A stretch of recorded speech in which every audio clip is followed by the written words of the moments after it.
A partir de agora, a Timbira apresenta Direito no Ar. Direito no Ar. Fique por dentro dos direitos e deveres do cidadão. Direito no Ar. Na Rádio Timbira. No ar, Heraldo Moreira, comunicando. Olá, meus amigos e minhas amigas do Direito no Ar, o programa que é fruto da parceria entre a Rádio Timbira, a Associação dos Magistrados do Maranhão e o Instituto Mérito. A Rádio Timbira é a emissora oficial do Estado do Maranhão, sendo vinculada à Secretaria de Comunicação Social, cujo secretário é o jornalista Ricardo Capelli. O nosso diretor-geral é o também jornalista Robson Paes. A Associação dos Magistrados do Maranhão é presidida pelo juiz Olídice Barros e tem como diretora de comunicação a juíza Marcela Lobo. O Instituto Mérito divulga em seu perfil no Instagram eventos acadêmicos e humor jurídico. Os eventos servem para os que precisam de certificados de atividades complementares para fins de graduação. Lembramos que o Direito no Ar é gravado e sempre tem, em seu primeiro bloco, entrevistados falando sobre um determinado tema que seja de interesse dos nossos ouvintes. E o tema central da nossa entrevista de hoje é sobre mediação e conciliação, que é uma forma de solucionar os conflitos jurídicos de maneira pacífica e célere, e que vem sendo amplamente utilizada para questões entre particulares e também com a administração pública na obtenção de um ponto em comum e dando fim ao problema de maneira rápida, com a chancela do judiciário, contudo, sem a necessidade da formação de um processo judicial.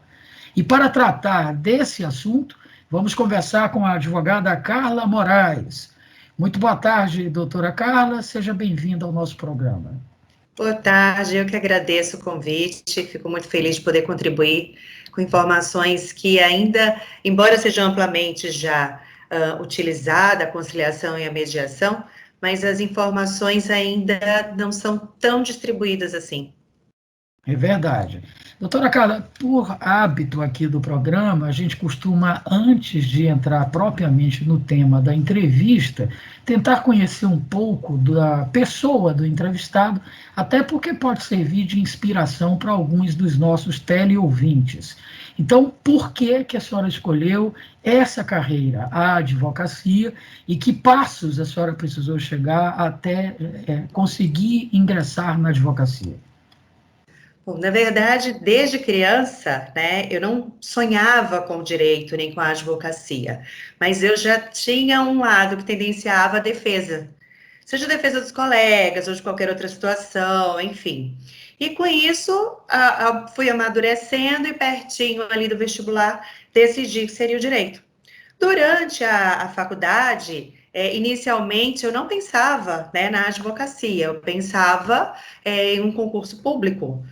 Muito mais por uma questão de que ali a gente poderia ter uma extensão no sentido de um estudo de uma forma mais tranquila, né, diferentemente da advocacia.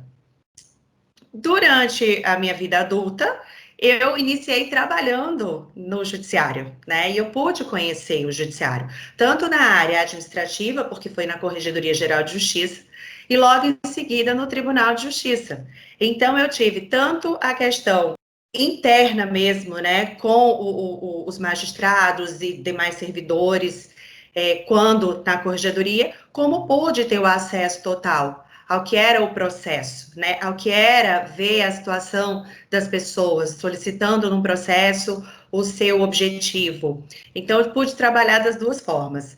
E passado isso, eu decidi que, bom, eu tenho bagagem, né, eu tenho experiência para poder ingressar na advocacia com mais segurança.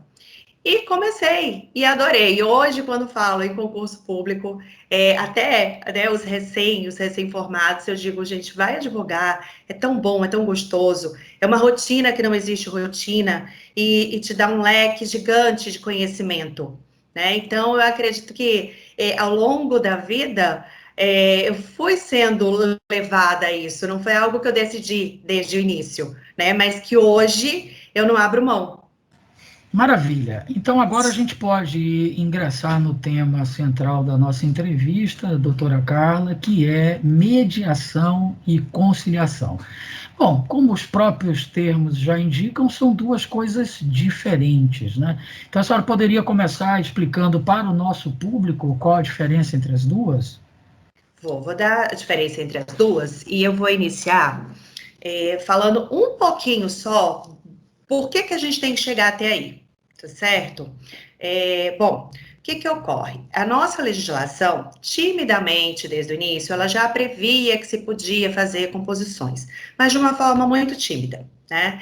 Ao longo do tempo, quando chegou lá em 2010, o CNJ, por meio de uma resolução, em que impôs que o judiciário buscasse meios alternativos de composição, meios alternativos de dar à sociedade aquilo que ele pretendia, até para uma questão de não judicializar tudo aquilo que a pessoa se sentisse lesada, né? Porque tem questões muito sérias, muito complexas, mas tem situações que são mais fáceis de ser resolvidas numa autocomposição. Em seguida, nós tivemos o nosso novo CPC, que aí sim ele trouxe de uma maneira muito mais tranquila, mais abrangente, né, a conciliação, a mediação, e logo em seguida a gente teve realmente a lei, né, uma lei mais específica, e o judiciário realmente ele abraçou isso, até com a criação de centros judiciários. Bom, antes que tudo isso acontecesse, a gente tinha a lei de arbitragem, né? E a gente depois teve a conciliação e a mediação. Então, assim, na mediação, o que que eu tenho? Eu tenho um terceiro escolhido pelas partes, né? Pelas pessoas que estão sentindo aquele problema, para que ela consiga, ela não vai interagir interferindo, mas ela consegue ser apenas o apaziguador, vamos dizer assim, tá? Ele não tem como interferir, como contribuir da maneira como um juiz determinaria ou enfatizaria. Ele fica mesmo como apenas um apaziguador e levando ali as partes de uma forma muito externa, tá? Na conciliação, a gente, e o mediador, só mais um adendozinho aqui, o mediador, ele é uma pessoa que você pode escolher, as partes podem escolher, tá? A gente tem escritórios que conseguem fazer isso da seguinte maneira: você tem um problema, o seu vizinho tem um problema com você, cada qual com seu advogado, e os dois buscam uma terceira pessoa, né? De repente, um terceiro vizinho para ser esse mediador, tá? Não precisa ser alguém exatamente do direito. Já na conciliação, a gente já tem uma outra figura, né? A figura do conciliador, que é uma pessoa preparada, enfim, e que ele está mais adstrito, sim, ao Poder Judiciário, e onde ele traz um poderzinho mais de um incentivo, de mostrar um caminho. Ele não vai definir, ele não vai forçar, né, que aquela composição aconteça, que aquela conciliação ocorra, mas ele tem todo um trabalho, uma tratativa, onde ele consegue te dar um caminho, onde ele consegue mostrar para um que ele não vai levar tudo e o outro não vai perder tudo. Então, de uma forma mais singela, mais tranquila, ele consegue mostrar isso daí. Então, ele passa a ter uma participação um pouquinho maior. Então, a senhora considera que a figura do mediador é quase como um árbitro moderno, a gente poderia dizer isso. Aquela arbitragem antiga, que até hoje não tinha funcionado, ela passa a funcionar na figura do mediador? Exatamente, ela passa a funcionar. Agora, veja, a questão da conciliação e da mediação em si, todos os dois são mecanismos onde se quer chegar a um consenso sem que seja necessário judicializar. E aí eu te trago uma outra situação. O advogado, até então, ele também estava muito adstrito a um processo. Hoje, ele também não fica adstrito a isso, né? Ele consegue levar soluções, e talvez lá atrás, quando eu quis um concurso público, talvez seja por isso, porque eu sentia que a solução chegaria muito mais rápida à mão de quem precisasse, por um magistrado, e daí, né, ou por um parecer de Ministério Público, alguma coisa nesse sentido. E hoje não, o advogado tem um pouco disso. A gente consegue ver empresas e particulares, e você reúne todo mundo no seu escritório, e você consegue formular um acordo, e aquilo ali passa a ser a lei entre as partes, ou seja, se torna um contratozinho, né? A mesma coisa é o mediador. Ou seja, eu posso ter um advogado mediador, eu posso ter um psicólogo mediador, eu posso ter qualquer outro profissional que ele venha justamente trazer um equilíbrio para as partes, para que elas consigam, né, entre si, encontrar o caminho.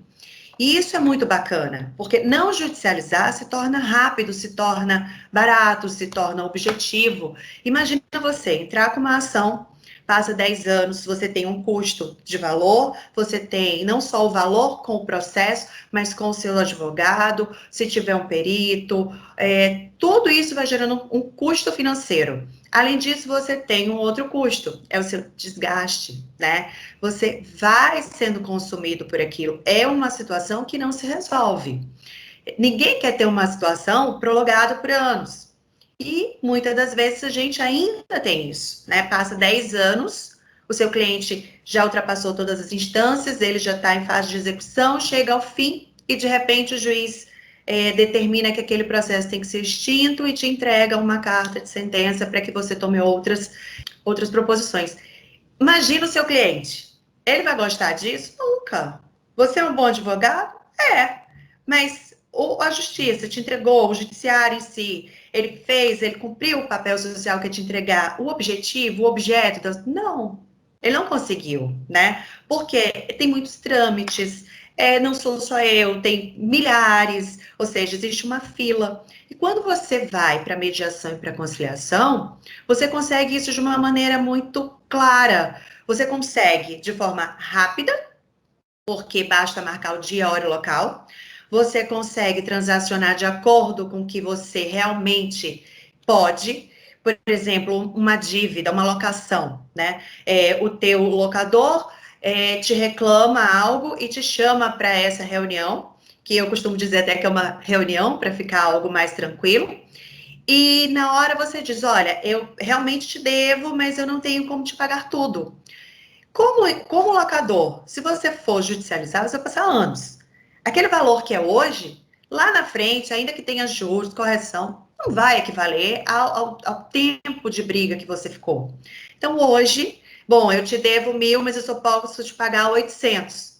Fecha o acordo. Porque até um acordo mediano é muito melhor do que anos de briga, sem saber se ao final você vai conseguir ter esse objeto de volta, né?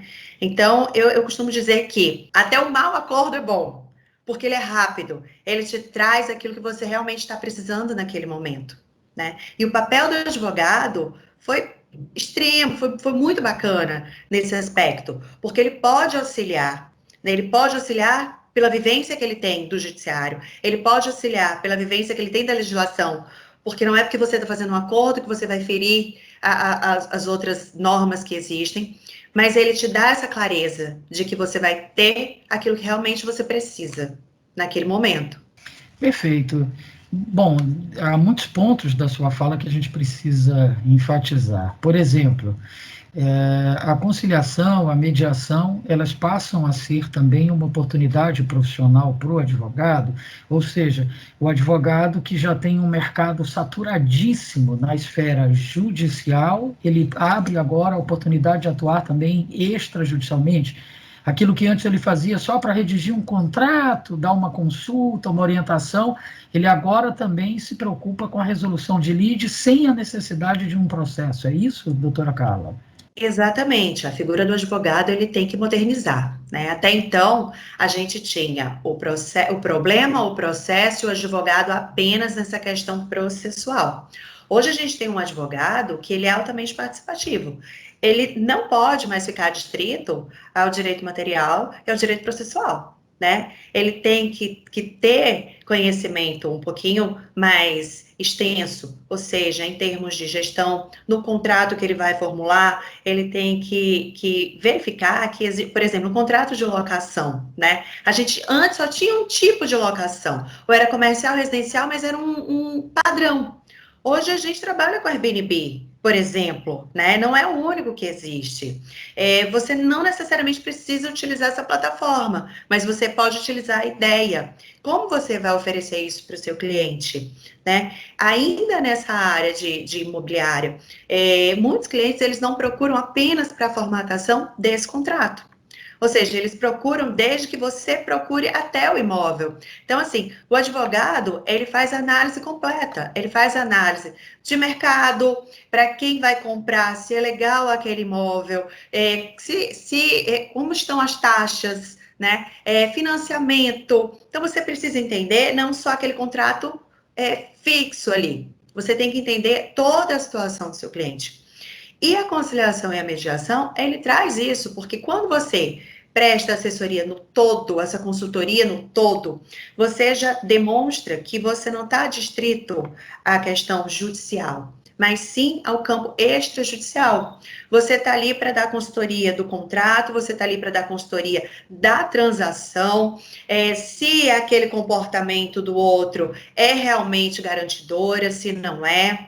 Que meios poderíamos fazer isso, mesmo que eu queira aquela situação, mesmo que o advogado já tenha dito, olha, essa situação não é boa, esses documentos não são rígidos, não, mas eu quero, que tipo de garantias eu posso ter, como você pode me ajudar, né? Então, o advogado hoje, ele realmente, ele teve que se modificar muito, ele tem que entender muito mais do que só aquilo que o direito já nos trouxe, né? Quando a gente já tem essa situação e a gente vai para o campo da conciliação e da mediação e no próprio extrajudicial, a gente tem um advogado bem atuante, porque ele tem que ter o condão do controle, tanto do cliente dele, de explicar toda uma situação para ele, como de ser bem transparente e explicar o outro também. A gente ainda não tem uma cultura muito tranquila quanto à conciliação e mediação, embora ela venha sendo muito utilizada, mas ainda, veja, foi de 2010 a resolução do CNJ, né? E a gente já está em 2021, mais de 10 anos, e a gente ainda vem buscando. E onde a gente conseguiu ver muito mais essa utilização foram nesses 1 ano e pouco, quase 2 anos, né, de pandemia, onde as pessoas se viram obrigadas a formatar acordos, né, a seguir de forma conciliatória. A gente ainda tem muita questão do, meu direito, eu vou brigar, eu quero.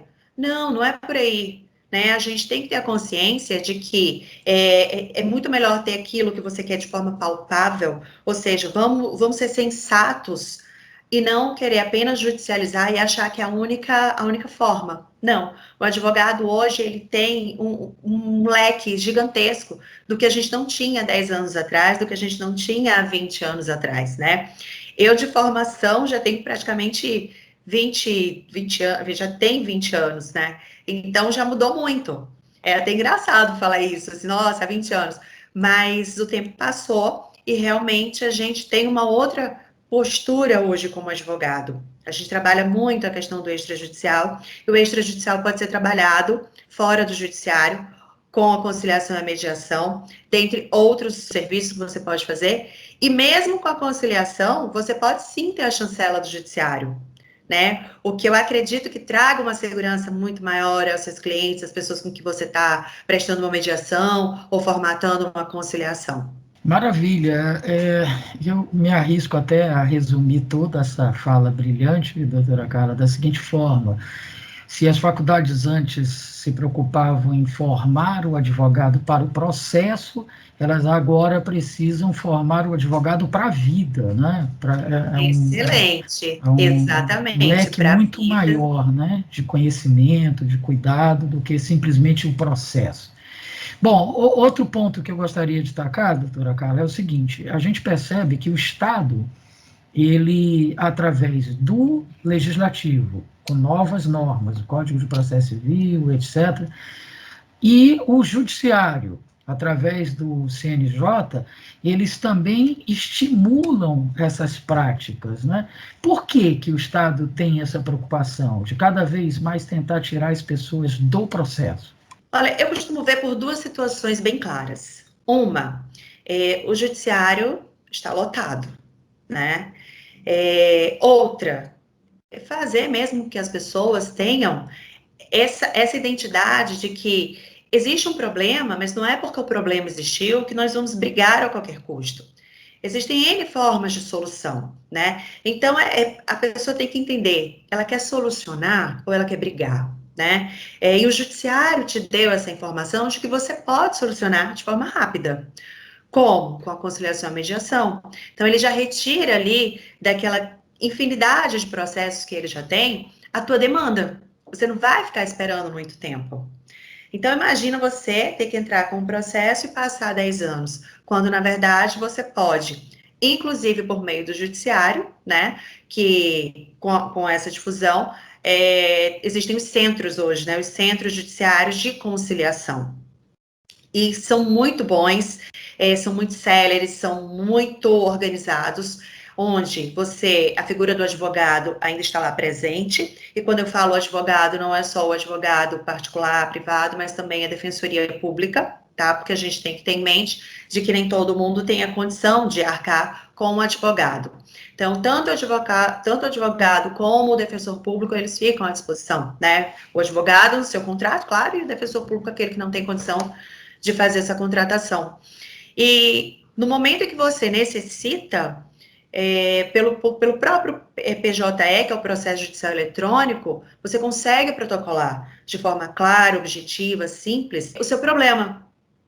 E assim como no processo civil a gente tem a questão da citação, da intimação, e aí haja ficar esperando por conta de oficial, e se o endereço estiver errado, enfim, toda aquela problemática, nos centros judiciários de conciliação, existe também a notificação.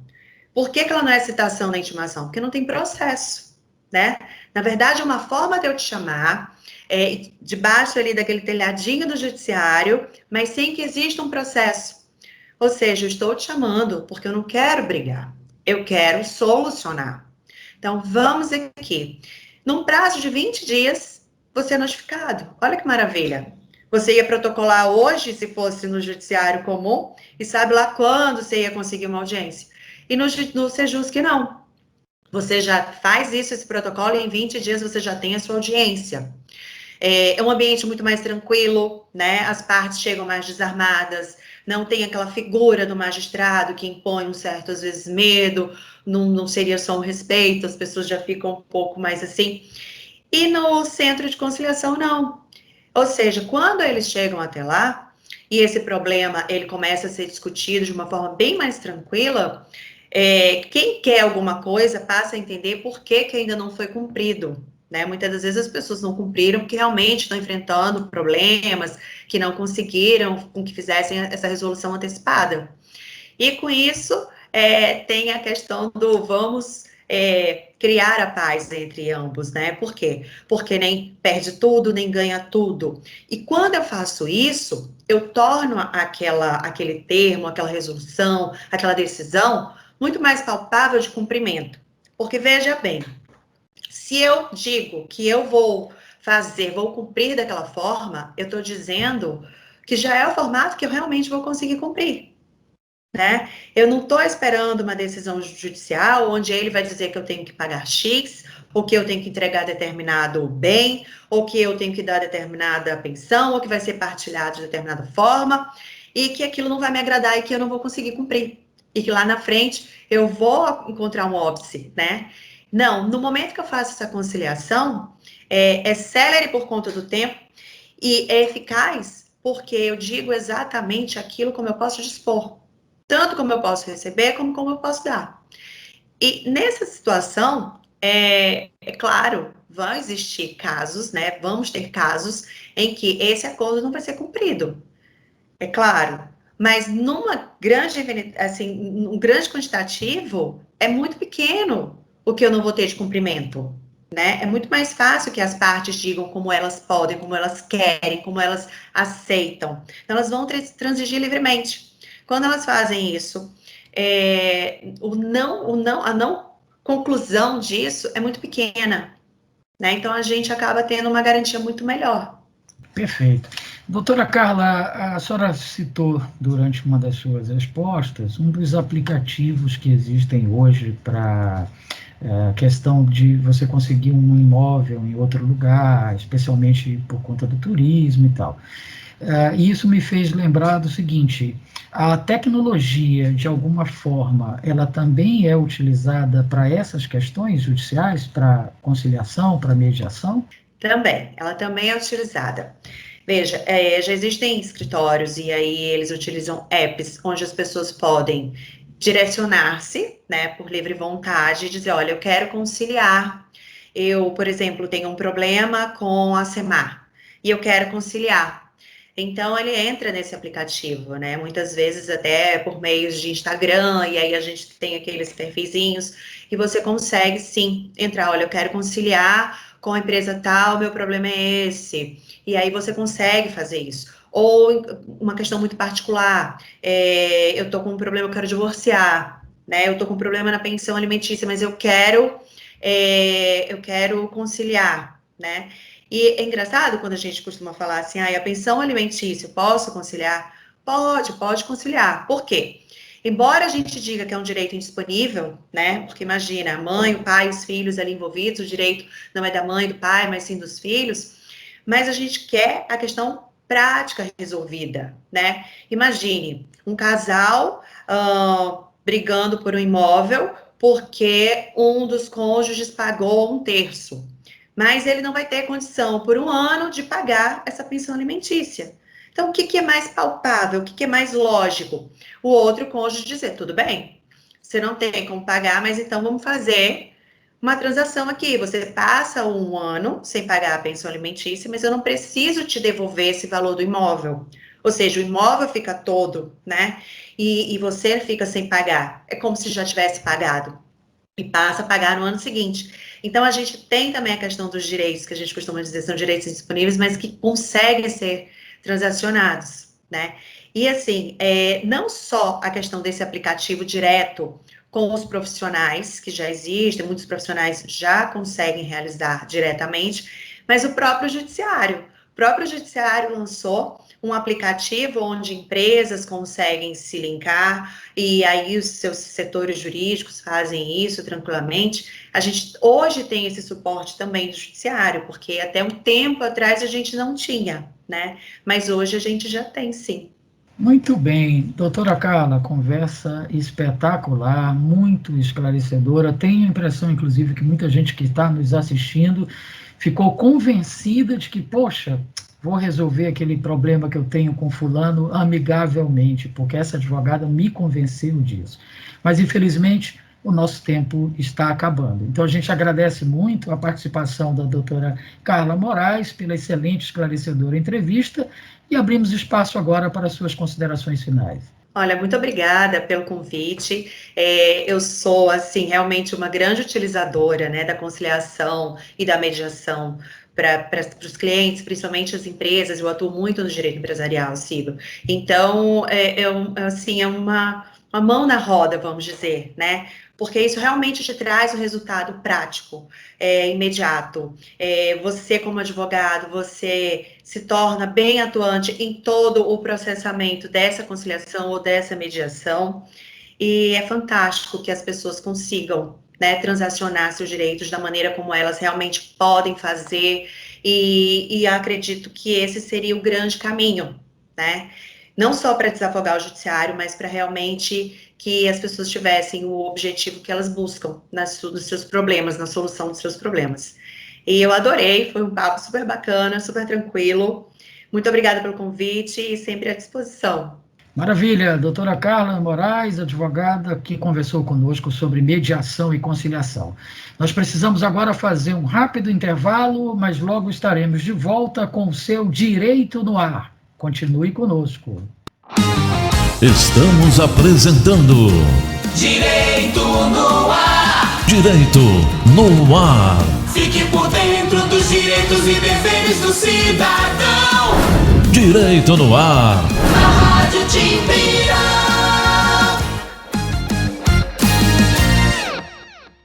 Gente, o bicho tá pegando. A nova variante faz vítimas de todas as idades. Os jovens estão morrendo também. Então, é preciso que você entenda. A situação é grave e está longe de acabar. Não se engane. Se você já pegou o vírus, pode pegar de novo. Por isso, se cuide, proteja sua família. Evite aglomerações, use máscara, mantenha as mãos limpas. Essa luta tem que ser de todos nós. Governo do Maranhão. Estamos de volta. Direito no ar. Direito no ar. Fique por dentro dos direitos e deveres do cidadão. Direito no ar. Na Rádio Timbira.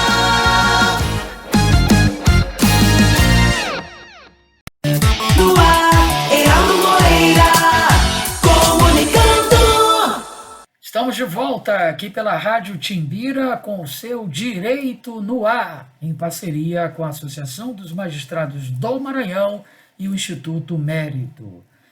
Vamos assistir agora ao quadro Direito Tributário Descomplicado, com a contadora Daniela Moura. Acompanhe.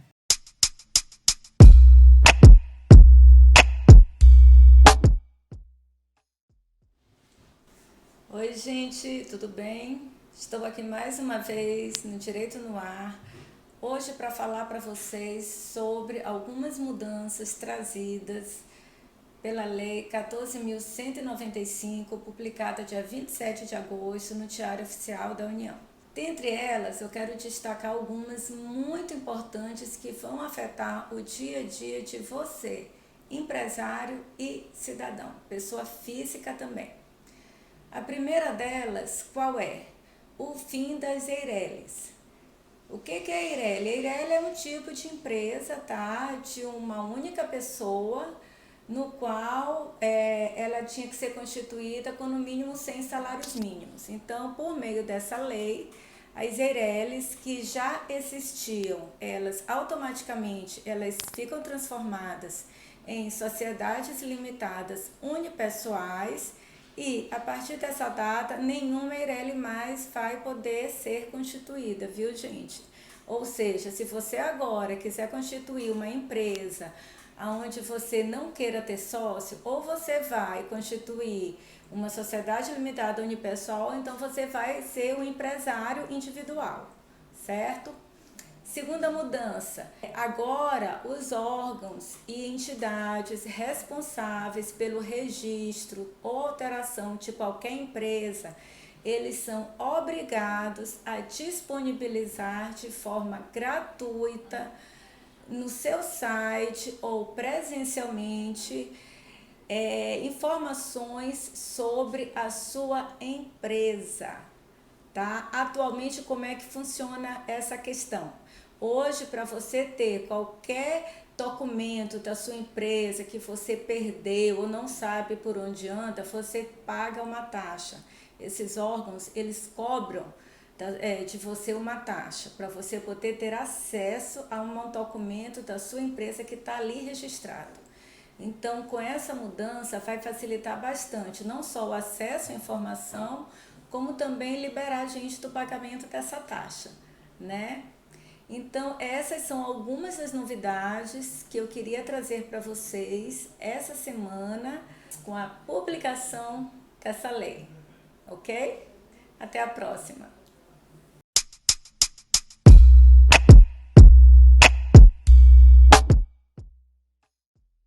E um quadro de grande sucesso no nosso programa é o Pode Isso, Procon? Com nada mais, nada menos que a presidente do Procon do Maranhão, Karen Barros. Vamos conferir? Bom dia, professor Heraldo. Bom dia a todos os ouvintes da Rádio Timbira. Eu sou a Karen Barros, presidente do Procon Maranhão, e neste quadro vou esclarecer algumas dúvidas sobre direitos do consumidor. Meu filho vai mudar de faculdade e a atual está cobrando para emitir as emendas do curso. Pode isso, Procon? Não pode. Essa cobrança é abusiva. O MEC determina que a primeira via de documentos deve ser emitida de forma gratuita ao estudante. Além disso, a mensalidade já deve incluir a emissão de documentos como boletim, declaração, certificado e outros. Caso você tenha algum problema, procure o Procon Maranhão.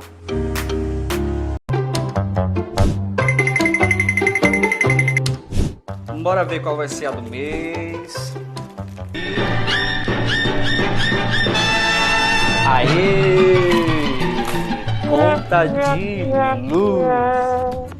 Falando sério, não tá fácil. Muitas contas a pagar, orçamento apertando e aí não tem jeito. As dívidas aparecem.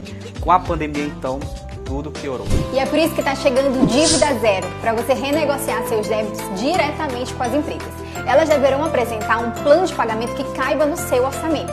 E o Procon Maranhão vai estar lá para garantir o melhor acordo para você. Porque dívida boa é dívida paga. A partir do dia 13 de setembro, a gente espera.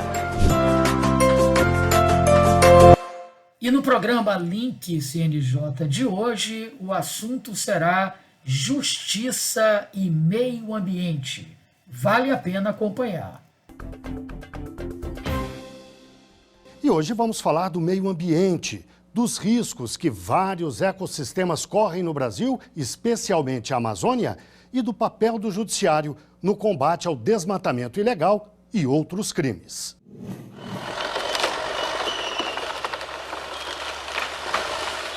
Os dados do desmatamento na Amazônia Legal assustam. Os satélites usados pelo INPE, o Instituto Nacional de Pesquisas Espaciais, mostram que o desmatamento anual na região de 2017 para 2020 foi de 6.900 km² para 10.800 km, um salto de 56%. A área destruída em 2020 corresponde a quase o dobro da do Distrito Federal. E os satélites usados pelo Amazon, Instituto do Homem e Meio Ambiente da Amazônia, indicam que março, abril e maio deste ano foram os 3 piores meses de desmatamento na Amazônia Legal em uma década. Junto com a destruição ambiental, você tem a poluição, né? Você tem as queimadas, que provém problemas de saúde, você tem uma perda da biodiversidade que implica na perda da capacidade de desenvolvimento da bioeconomia nacional, você tem uma redução dos serviços ecossistêmicos prestados pelaquela área, por exemplo, a questão da reciclagem de água, que pode afetar a produtividade agrícola, afetar a nossa segurança energética, que depende das hidrelétricas, e afetar também a disponibilidade de água para consumo. As consequências são graves também para os povos indígenas e pequenos agricultores, vítimas da grilagem, de emboscadas e de doenças. A legislação que trata dessas questões é considerada boa, mas está sob ataque.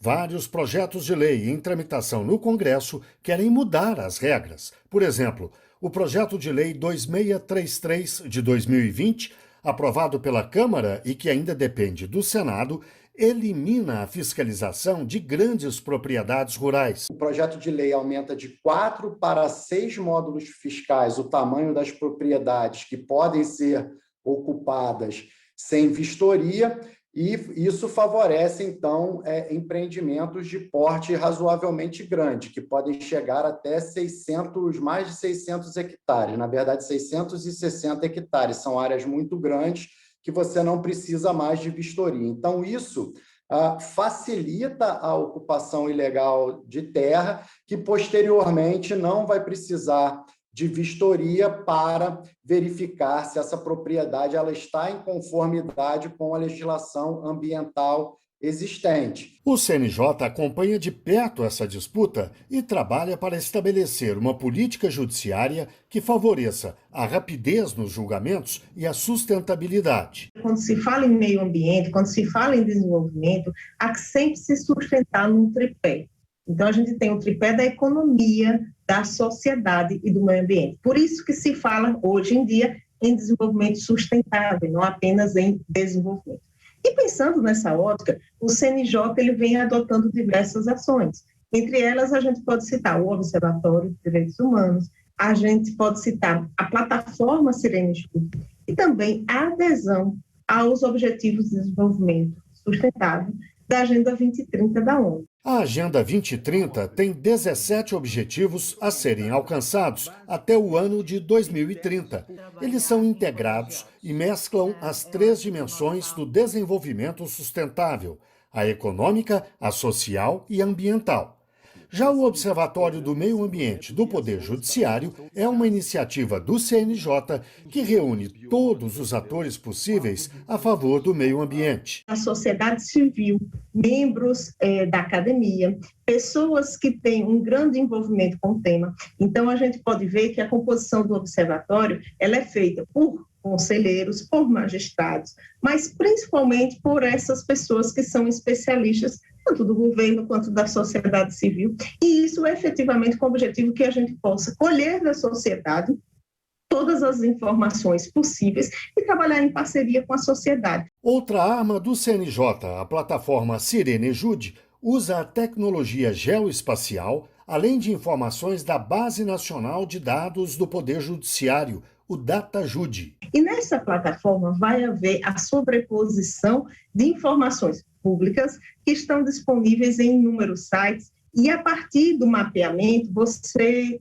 ao analisar a plataforma, vai poder verificar as regiões em que há queimadas, em que há terras públicas, em que há áreas de florestas, em que há termos de ajustamento de conduta em atuação a partir do Ministério Público, vai verificar onde existem ações ambientais cíveis, onde existem ações ambientais criminais. Então, assim, a gente acredita que a plataforma Sirenejude, ela vai fornecer subsídios, não apenas para a sociedade, não apenas para a comunidade acadêmica, mas principalmente para o próprio Poder Judiciário possa exercer sua função, que é justamente a promoção da preservação do meio ambiente.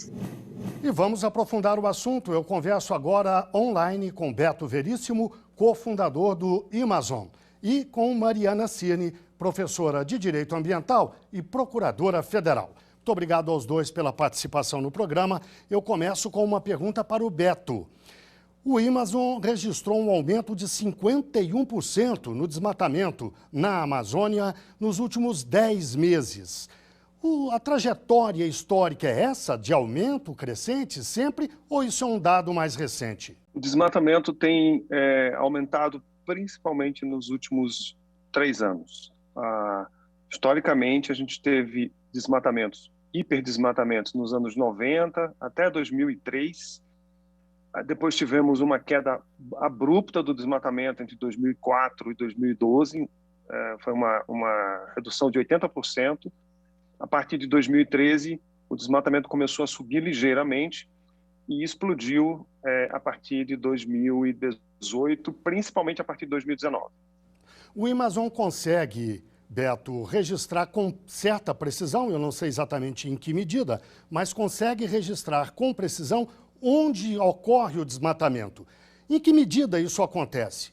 Quão precisa é essa medição? A precisão é muito boa. Todos os sistemas de monitoramento com imagens de satélite, a resolução é mais importante do que a precisão aqui. Quer dizer, a precisão é ótima, é muito boa, porque você, quando detecta uma área de desmatamento, várias imagens são superpostas para garantir de que, de fato, aquela área, aquele polígono, aquele pedaço de floresta, acabou de ser convertido, acabou de ser desmatado. A gente fala porque o desmatamento é feito mensalmente. Agora, ele não é capaz de detectar desmatamento muito pequenos. Portanto, é importante lembrar que esses dados, sejam do Imazon, sejam do INPE, eles, de fato, subestimam. O problema ainda é mais severo, porque desmatamentos inferiores, por exemplo, a 1 hectare, em geral, não são registrados. A imagem de satélite não consegue capturar desmatamentos pequenos. Então, o sistema tem uma precisão muito boa, tem a vantagem de ter uma frequência mensal, então a gente tem um monitoramento todos os meses. O Imazon já vem monitorando com essa metodologia desde 2006, então são todos os meses, desde 2006 o sistema está em operação, e ao longo do tempo vai só aperfeiçoando cada vez mais a capacidade de detectar o desmatamento. Mariana, como procuradora federal e como professora de Direito Ambiental, você lida com o assunto, talvez possa nos ajudar a entender por que o Imazon tem registrado um aumento crescente nos últimos 3 anos do desmatamento ilegal. Veja bem, agradeço a oportunidade para explicar que o meio ambiente é uma proteção compartilhada pela União, pelos estados, pelo DF, pelos municípios. Apesar de todos os entes federativos terem a obrigação de proteger, o grande player dessa proteção sempre foi o IBAMA, porque o órgão federal o CIB fez um monitoramento muito mais claro pelo um programa importantíssimo que era o PPCDAM. Infelizmente, nos últimos anos, a gente tem visto uma queda da atuação do IBAMA. E aí, a partir do momento em que o IBAMA não participa tão ativamente da fiscalização ambiental, a gente tem uma redução brusca, na verdade, infelizmente, da proteção da floresta. Então, essa semana, inclusive, saiu um relatório do TCU mostrando a redução do número de autos de infração lavrados pelo IBAMA nos últimos 2 anos. É um relatório de auditoria interessantíssimo que mostra, na verdade, o quanto a gente teve uma mudança brusca na política pública. Eu quero chamar a atenção que o PPCDAM, que era um programa muito bem sucedido, até o professor Beto comentou a respeito dos últimos anos ainda em que houve a redução do desmatamento, muito dos méritos vinha dessa articulação política do órgão federal junto com os demais órgãos ambientais para proteger a floresta. E, Mariana, em que medida a destruição ambiental desencadeia outros problemas, conflitos na área social, na área criminal? Olha, a gente tem, infelizmente, um grave problema em se deixar desprotegida a floresta. Isso, quando a gente desprotege essas áreas e faz grandes queimadas e a destruição, você vai tendo a ocupação irregular de áreas públicas e também, infelizmente, estamos acompanhando conflitos gravíssimos em terras indígenas. Se a gente for olhar os últimos números, as principais áreas, na verdade, de exploração irregular estão envolvidas tanto em áreas de terras indígenas ou de unidades de conservação. Se a gente sai, na verdade, deixa de proteger esse nosso patrimônio, a gente está criando mais conflito e mais problemas nessas áreas também. E, Beto, na visão do Amazon, como frear esses problemas? O Brasil tem um aparato legal muito bom para, de fato, enfrentar o desmatamento, tem experiência com ações de fiscalização e tem o monitoramento com imagens de satélite. Tem o tripé que é necessário para combater o desmatamento. Se tiver vontade política, nós conseguimos reverter o desmatamento no curto prazo. Essas taxas de desmatamento que agora estão ficando cada vez maiores podem ser revertidas. Não, a gente não vai eliminar o desmatamento de um dia para o outro, mas se o Brasil quiser, não custa caro, tem que ter vontade política, o desmatamento poderia reduzir nos próximos 2 anos tranquilamente 60%, 70% em relação às taxas que temos hoje. Então, lembrando também que a quase totalidade do desmatamento da Amazônia é ilegal. Pelo menos mais de 90% do desmatamento que está acontecendo na Amazônia, que aconteceu, por exemplo, no mês de julho, né, foi ilegal. Então, não é só um problema ambiental, é um problema de ordem legal também. No Brasil, o desmatamento está fora do controle, está à margem da lei e traz prejuízos para o Brasil, do ponto de vista ambiental, para a nossa imagem internacional, compromete, de fato, a saúde, o meio ambiente, a economia e também, eu diria, compromete, de certa forma, a reputação do país no cenário internacional. E há riscos na nova legislação ambiental? Como é que discute o Congresso Nacional? Os sinais que o Congresso tem enviado a respeito desse debate são, infelizmente, uma das formas de incentivar o desmatamento ilegal. A partir do momento que a gente pauta uma lei geral do licenciamento ambiental que dispensa do licenciamento a atividade agrícola e a atividade a agro-silvopastoril, que são os dois principais eixos do desmatamento, eu não tenho nenhum tipo de controle prévio dessas atividades e eu vou ter um incremento. Eu estou mandando um sinal para quem está desmatando irregularmente que eu vou ter menos controle ainda, de uma situação grave. Não bastasse isso, a gente tem projetos de regularização fundiária que vai premiar aqueles que estão ocupando irregularmente terras. Então, a gente, na verdade, tem um debate do Congresso que está piorando a nossa situação e com gravíssimos problemas em termos sociais, ambientais, econômicos. A gente, na verdade, está mandando um sinal para quem está fazendo errado de que vai dar tudo certo lá no final, que o crime compensa. E isso é terrível. Qual é a visão do Amazon sobre isso, Beto? Eu estou de acordo. Eu acho que, embora o marco legal que a gente ainda está em vigor seja um marco suficiente, infelizmente, o Congresso está trazendo tem 2 projetos de regularização fundiária, que na verdade é um projeto de lei que a gente caracteriza como um projeto que privilegia a grilagem, quer dizer, o roubo de florestas públicas na Amazônia, e o desmonte do licenciamento ambiental. São 2 iniciativas que, se forem aprovadas pelo Congresso, comprometem de forma quase irremediável o futuro da floresta amazônica, e não só da floresta amazônica, como de todos os esforços de combate às mudanças climáticas. Então, eu diria que essas duas pautas definem o rumo do Brasil e o futuro da Amazônia nas próximas décadas. Mariana, e que desafios, na sua opinião, o desmatamento impõe à justiça e aos operadores do direito ambiental? A gente tem hoje, pela legislação e pela nossa Constituição, instrumentos suficientes para garantir e preservar a floresta. A gente tem as possibilidades do crime, da esfera criminal, que, assim, não me parece que seja o melhor caminho, mas eu tenho também a esfera civil e a esfera administrativa. A fiscalização ambiental tem se mostrado a melhor caminho que a gente tem. Por quê? Porque na hora que você faz algum embargo de uma dessas áreas que está irregularmente sendo desmatado, você tem a possibilidade, na verdade, de evitar a continuidade do delito. Isso é muito importante. E o judiciário, ele tem a possibilidade de nos ajudar com as chamadas ações civis públicas. A gente tem várias ações civis públicas propostas, tentando o quê? Paralisar ou determinar a volta ao status anterior dessas áreas desmatadas irregularmente. Por quê? Porque a obrigação ambiental, ela é próprio terreno, ela acompanha a propriedade. Então, quem é aquele que, na verdade, desmata irregularmente, ele tem a obrigação de replantio. E aí a justiça tem uma possibilidade incrível de ajudar a reverter esse quadro terrível que está em andamento.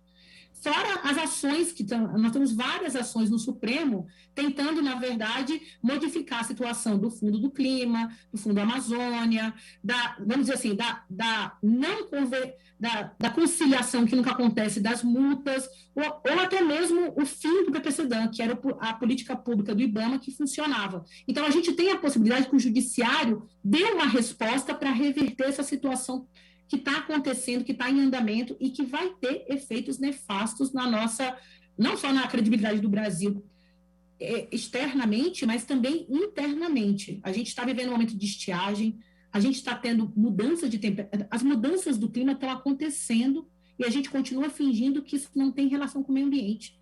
A gente precisa perceber isso. Beto, e que papel você atribui à justiça nessa questão do desmatamento, especialmente tendo em vista o cumprimento da Agenda 2030 da ONU? Olha, o desmatamento ilegal não deve ocorrer. Ocorrendo, a justiça precisa, os órgãos ambientais precisam lavrar multas, embargar através da fiscalização, a justiça precisa ser célere para fazer com que os culpados sejam punidos e o dano ambiental seja revertido, inclusive em muitos casos obrigando o infrator a restaurar a área que foi desmatada. Então, o papel da justiça é fundamental e é uma das nossas esperanças de que a celeridade da justiça no cumprimento da lei e na obrigação de que o infrator repare o dano ambiental sinalize que o crime não compensa e que a natureza será protegida. Mariana, recentemente o CNJ criou o Observatório do Meio Ambiente do Poder Judiciário, uma entidade que reúne a sociedade civil, representantes de tribunais, justamente para combater esses crimes ambientais como um todo e preservar o meio ambiente mesmo. E isso pressupõe a participação da sociedade no processo. Qual a importância que você atribui a uma iniciativa como essa? Uma iniciativa como essa é excelente para a gente conseguir reverter esse quadro terrível que nós estamos vivendo. A gente considera que o judiciário, a sua estrutura, ela tem que trazer a sociedade para, de fato, construir uma solução, já que a gente está vendo um momento em que as respostas que estão vindo do Poder Legislativo e do Poder Executivo não parecem, na verdade, tão preocupadas com a reversão do desmatamento. Então, a sociedade toda está mobilizada porque a pauta ambiental ela tem crescido nos últimos anos. Que bom, como uma pauta que todas as pessoas se comovem, se preocupam, porque isso é um futuro, o planeta é um só. A gente, na verdade, na hora que a gente destruir o planeta, a gente não vai ter outra solução. Então, é importante que essa consciência ambiental ela cresça e a gente tenha, na verdade, um status de possibilitar a reversão. A gente falando de floresta amazônica, a gente tem que lembrar que a resiliência desse bioma ele é muito mais frágil do que o cerrado. Então, a gente, na verdade, está dissipando um patrimônio nacional sem levar em consideração o futuro, o que a gente vai ter, na verdade, como como futuro. O Brasil sempre foi um grande player em direito ambiental e é muito triste que a gente tenha agora essa atuação. Bem, chegamos ao fim da nossa entrevista. Eu agradeço mais uma vez a participação de Beto Veríssimo, cofundador do Amazon, e de Mariana Cirne, professora de Direito Ambiental e procuradora federal. E a gente destaca que, caso você queira participar do nosso programa, apesar dele ser gravado, você pode fazê-lo com suas críticas e sugestões e dúvidas pelo nosso e-mail amaimprensa@gmail.com. Ama é AMMA, imprensa, tudo junto, amaimprensa, @gmail, gmail.com. Voltaremos semana que vem com o seu Direito no Ar, um programa da Rádio Timbira, Associação dos Magistrados do Maranhão e Instituto Mérito. Até lá e muito grato por sua audiência. Você acabou de acompanhar mais uma atração da Timbira AM. Direito no Ar. A primeira do Maranhão. Timbira.